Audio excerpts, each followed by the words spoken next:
Hey, what's up? This is Sarah Lee Day, and you're watching another episode of Dubsado Tidbits, the things you need to know about Dubsado delivered in bite-sized pieces. We've been talking about the different forms in Dubsado, and last time we finished talking about proposals. So today we're going to move on to the last form type, and that is lead capture. Now, lead capture, even though we're covering it last, is actually probably the first form that most of your clients are actually going to encounter. So what a lead capture is if you think about whenever you visit a website, there's often a call to action for you to complete some sort of contact form. And that contact form is something that tells the company that you're interested in learning more and you're ready to interact with them and start communicating with them. A lead capture form can be set up in a lot of different ways. That's just one example of how a lot of people use them. And this example here is just some basic information that, again, is very commonly used. You might collect first name, last name, email, if there's a start date for your project. Now, when you're creating your lead capture form, you've got lots of different elements and building blocks over here that you can use. You're going to start off by first naming your lead capture form. This title may or may not be client-facing, just depending on how you use your lead capture form. But best rule of thumb is to probably go ahead and still name it as something that you wouldn't mind your client seeing, and it's going to make sense to your client if they do see it. Now, under the settings, you've got expiration date, which on a lead capture, you're probably not going to expire that. You've got default workflow. Again, we haven't talked about workflow yet, but whenever we start setting up workflows, this is going to be a really powerful piece so that as soon as someone fills out a lead capture, like on your website or wherever you have it hosted, something else is going to happen in your account. They'll get an email confirmation, or you'll send them a questionnaire, or whatever comes next in that workflow. You can actually go ahead and start that as soon as they fill out this lead capture form. So this is where you would choose what workflow to start if you wanted to do that. This thank you message, you can either have just a generic thank you message here that you put in that's going to show up as soon as they complete the form, or if you're a little fancier, you can create your own thank you page that you can put the URL in here, and as soon as they fill out the form, it'll redirect them to that thank you page that you've custom created on your website. Next, you have project status.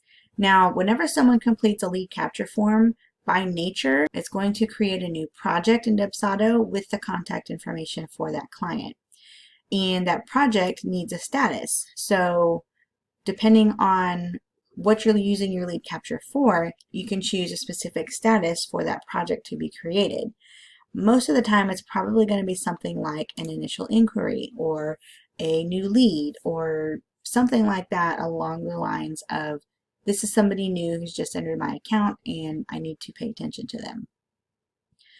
Lead capture title. So this is actually going to be the name of the project that gets created in Dubsado.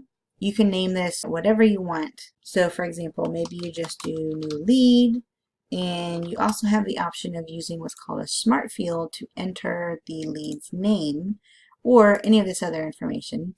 We haven't talked about smart fields yet. That'll be a future episode, but just know that this is basically a placeholder for the information that's contained here. So let's just say we had a new lead named John Doe, and he filled out this form, created a new project in Dubsado.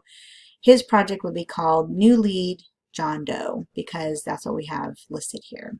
And that really just helps you keep your account organized and makes it easier for you to understand what the projects are in your account. Next, you have team member. If you have several team members that you work with, then you can assign new leads to team members. So let's just say that this was a form for one specific product or service that you sell, and you have a team member who handles all of that specific product. Then you can actually assign this lead to that team member, and they would be notified that a new lead had come through for that service. If you don't have team members, don't worry about it. You can just leave that blank. Next, we have question styling. You can choose a default font and default font size and default color. You can use the color picker here, or if you know the hex code for the color that you want to use, you can just put that in here. You can change what the default submit button says. So instead of just saying submit, you could say let's get started, or let's go, or I'm ready, whatever makes sense for your business and the messaging of your business. You can change that here and make it a little bit more custom. Down here at the bottom, you have privacy settings to make this public or private. For the most part, you're probably just going to leave this as public because it's most likely going to be something that you put front and center on your website, and you don't want to have any kind of barriers for people to actually fill it out.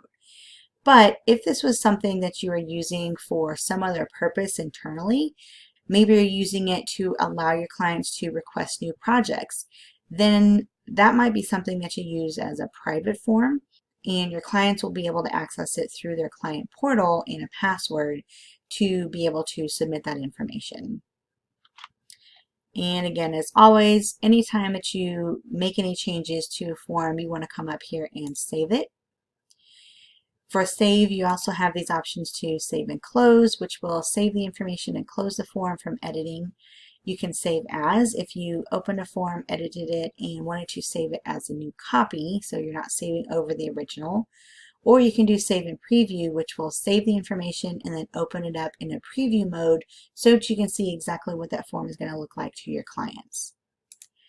Now you'll also notice on a lead capture you're going to have this share button, and when you click it, it's going to give you the option of an iframe code or a direct link, and these can be used to put this directly on your website or to share as a hyperlink with your clients if you just want to send it that way. But this is the information you'll need in order to do that.